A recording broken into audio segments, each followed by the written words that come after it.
The catastrophic US-Israel-Iran conflict, Washington and Tehran on the brink of a strategic miss.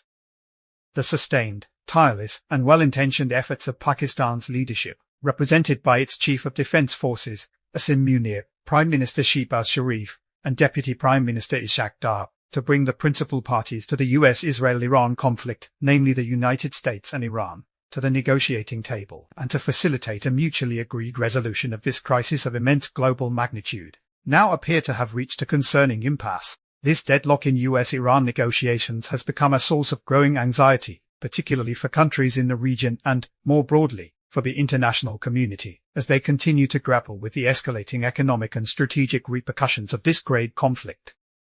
Despite Pakistan's sincere and proactive diplomatic engagement aimed at fostering dialogue, both Washington and Tehran have thus far failed to bridge their differences and arrive at a comprehensive and mutually acceptable settlement. The persistence of rigid positions and competing national priorities appears to be impeding progress toward peace.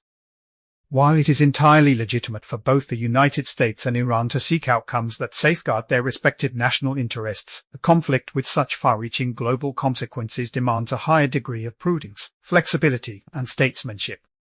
Narrow calculations and entrenched positions risk prolonging a crisis whose costs are already being felt worldwide. Pakistan's continued efforts to steer this volatile situation away from the brink of a wider catastrophe and toward a durable peace should not be allowed to falter.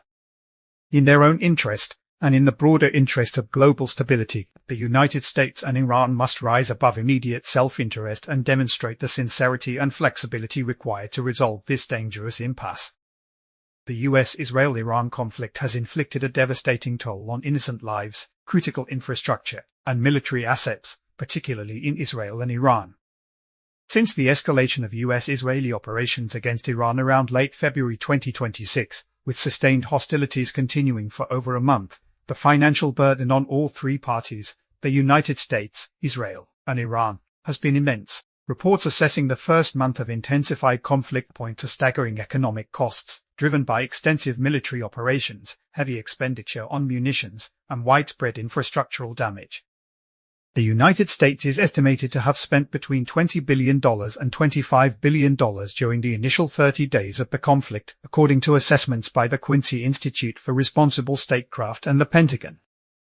Some projections indicate that these costs could have exceeded $60 billion if the conflict continued. Israel reportedly incurred approximately $11.5 billion, around 35 to 40 billion shekels, in overall expenditures during the same period, with nearly 22 billion shekels allocated specifically to defense-related needs.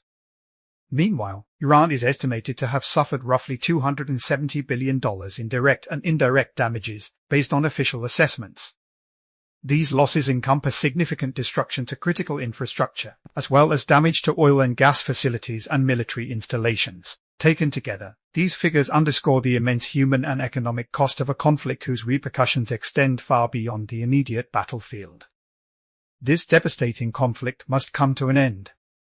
The mounting economic strain on the global system must be alleviated, and a concerted effort must be made to restore peace and stability without further delay.